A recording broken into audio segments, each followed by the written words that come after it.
Olá, saudações, meus alunos. Nós estamos aqui hoje para conversar sobre curatela dos interditos. É um procedimento classificado como procedimento especial de jurisdição voluntária. Então nós vamos entender o instituto, por que existe, que maneira se processa, tá destacando algumas características. Bom, eu também gostaria de dar uns avisos iniciais. Enviei para o e-mail dos alunos o material. Reitero a necessidade de leitura. É um assunto que tem muita utilidade, né? Porque as pessoas, elas volta e meia necessitam, isso vem às vezes com alguma dificuldade, né, que a pessoa adquire aí ao longo da vida, e tem algumas nuances que a gente precisa compreender sobre o processamento disso, tá bom? Então vamos lá, vamos falar hoje sobre curatela dos interditos.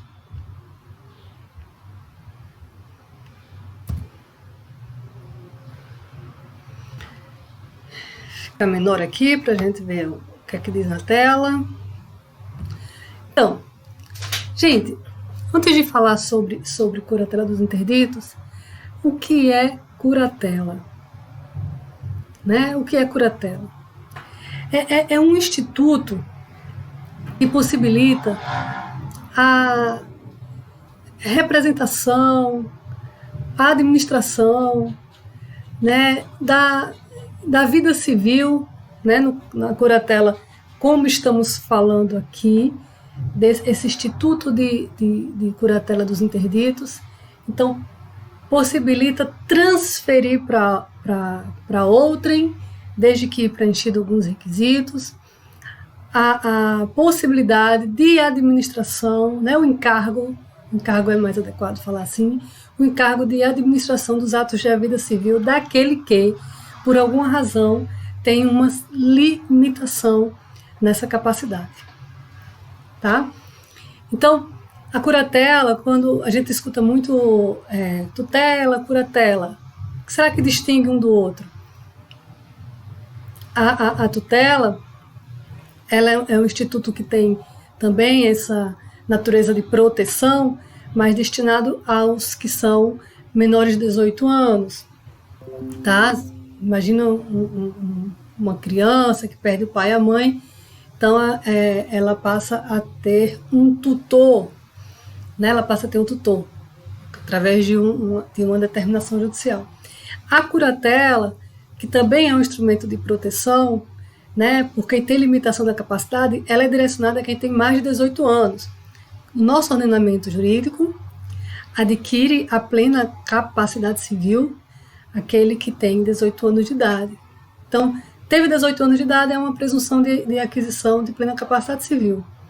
Se essa pessoa que tem 18 anos ou mais, por algum motivo, uma enfermidade, né, um acidente, né, uma fatalidade da vida, ela passou a ter a sua capacidade reduzida, então podemos ter aí uma situação que cabe uma interdição, tá? Olha só, essa curatela, né, ela é obtida através de uma ação de interdição. Não é possível de outra forma. E eu vou adiantar uma coisa aqui para vocês. É um procedimento que requer bastante cuidado. Ele pode ser proposto pelo Ministério Público, que a gente vai falar um pouco mais adiante quando entrarmos no assunto de legitimidade para propor a interdição, como se não for proposto pelo Ministério Público, tem que o Ministério Público atuar como fiscal da ordem jurídica, ok? Então, se a gente está falando sobre incapacidade, se a gente está falando sobre limitação de atos da vida civil, é necessário que o legislador ele determine requisitos na ação, ele determine que o procedimento ele tenha mecanismos para possibilitar que isso seja obtido da maneira mais correta possível, tá bom? Para evitar que prejuízo para aquele que possa vir a ser considerado incapaz. Então vamos seguir aqui.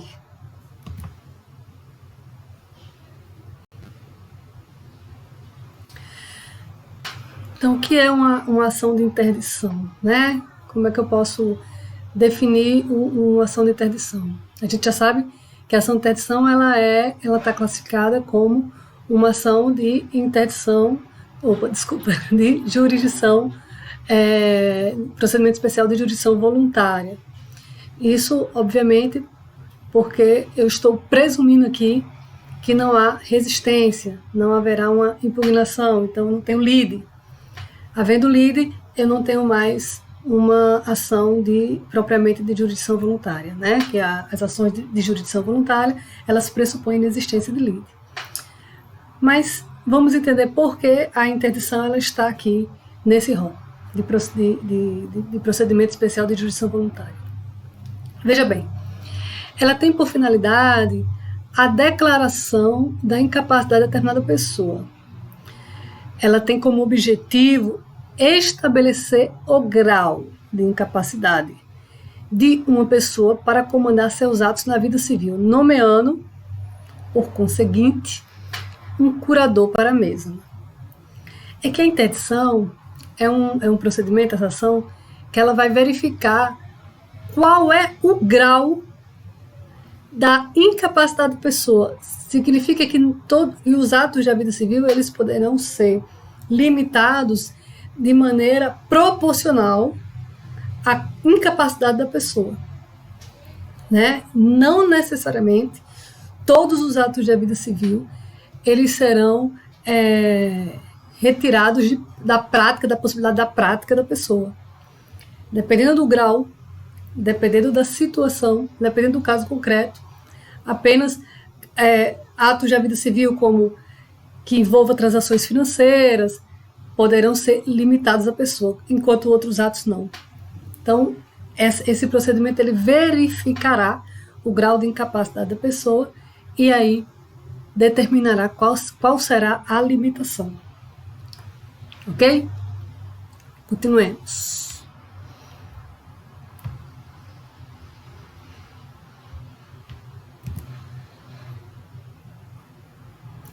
Vamos falar aqui sobre legitimidade, né? Vamos falar aqui sobre legitimidade ativa.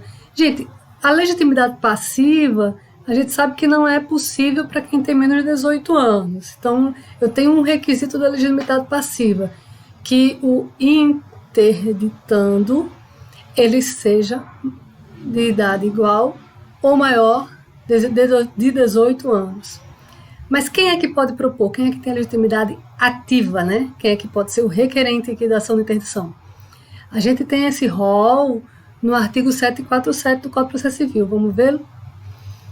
Olha só. Inciso 1. Cônjuge ou companheiro. Tá? Cônjuge ou companheiro. E, gente, aqui vale a regra de que esse cônjuge ele não pode estar separado de fato há mais de 2 anos. Ok? Nem o companheiro também pode estar separado de fato, tendo por consequência a união estável terminado. Então, nós temos aqui o companheiro também como uma novidade, né? Porque no Código Revogado não existia a figura do companheiro como legitimado para propor interdição. Então, no inciso 1, nós temos o cônjuge ou companheiro. Ok? E é importante também lembrar, em relação ao cônjuge, assim como o companheiro, que o regime de bens não interfere na possibilidade da interdição ser promovida por eles, né? Por essas pessoas aqui do inciso 1. Inciso 2, pelos parentes ou tutores. Gente, os parentes aqui, eles vieram, esse nome, né, essa classificação aqui de legitimidade ativa, veio de uma maneira mais ampla, mais abrangente, porque no código anterior era pelos pais. Então, quando eu falo pais, eu estou falando só pai e mãe, né? Mas quando eu falo parentes, aí eu possibilito irmão, eu possibilito pai e mãe, possibilito avô, enfim, eu possibilito mais pessoas terem a legitimidade para a proporção de interdição. Ou tutores, né? Aqueles que eram tutores quando a pessoa não tinha ainda 18 anos. Inciso 3 é uma novidade também do Código de Processo Civil vigente. Olha só. Pelo representante da entidade em que se encontra abrigado o interditado. Desculpe, o interditando. Interditando e interditado são diferentes, é preciso a gente fazer essa distinção, porque o interditando é que ainda está em processo de análise para saber se ele será ou não interditado. Né? O interditado ele já tem aí a conclusão da ação de interdição e já é uma pessoa que tem, por sentença, declaração de interdição. Inciso 3. Pelo representante da entidade em que se encontra abrigado interditando. Imagina que o incapaz, essa pessoa aqui que está, na verdade, sendo analisada, a situação dela para saber se ela vai ser declarada incapaz, ela mora em um abrigo, né, de pessoas com determinada enfermidade ou idosas e tal, e não tem família. Então, o representante dessa entidade ele pode ser legitimado para a propoação e também exercer a curadoria, se for o caso. Inciso 4. Pelo Ministério Público. Gente, o Ministério Público ele será legitimado para a propoação de interdição se não tiver, olha que é importante a gente compreender isso, se não tiver ninguém do inciso 1, do inciso 2 e do inciso 3. Sabe o que eu quero dizer? Que ele é um legitimado subsidiário. Ok? É muito importante a gente compreender isso para não achar que é só uma questão de possibilidade do Ministério Público entrar com interdição ou não. Ele querendo entra. Não, ele ingressará com a interdição se não houver nenhuma das pessoas dos incisos anteriores. Ok? Olha só, uma coisa também que é importante a gente compreender é que o Ministério Público, mesmo que ele não esteja propondo ação, ele necessariamente vai atuar na ação como fiscal da ordem jurídica, ok? Isso está no parágrafo 1º do artigo 752, tá? E outra, ele é restrito a atuar como legitimado ativo, né? Como quem vai propor ação, quando o interditando possuir doença mental grave. Então, além dele ser um legitimado subsidiário, ele tem essa limitação, tá bom?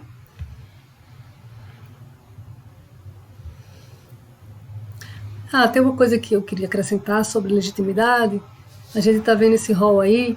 Há quem defenda, eu coloquei isso no material de vocês, tem um artigo que foi publicado numa coletânea do Fred Didier, foi escrito por Maurício Requião, onde ele defende incluir nesse rol aí, como legitimado para a proposta de interdição, o próprio interditando. O que é que ele diz? Ele diz que ninguém mais é legitimado para requerer restrições à sua própria capacidade, à sua autonomia, do que o próprio sujeito. Isso daí dá um bom debate, né? Será que é viável essa extensão da legitimidade para o próprio interditando? Como é que, se ele está pedindo para declarar sua incapacidade, ele teria, de fato, uma capacidade de propor isso, né? Teria essa capacidade processual de propor que fosse determinada sua restrição de atos da vida civil? Eu acho que depende, né? Talvez no caso de um pedido de interdição parcial de atos da vida civil, porque isso é possível, é algo que entendo que dá para encaixar, né? Tem que ser algo um pouco mais delimitado, se for entender como legitimado o próprio interditando. Mas vamos lá, vamos continuar aqui a nossa conversinha sobre interdição. Gente, vamos falar agora do procedimento? Então, o procedimento ele tem algumas nuances que penso que vai ser melhor a gente deixar para outro vídeo, para não ficar tão extenso esse aqui, ok? Volto já.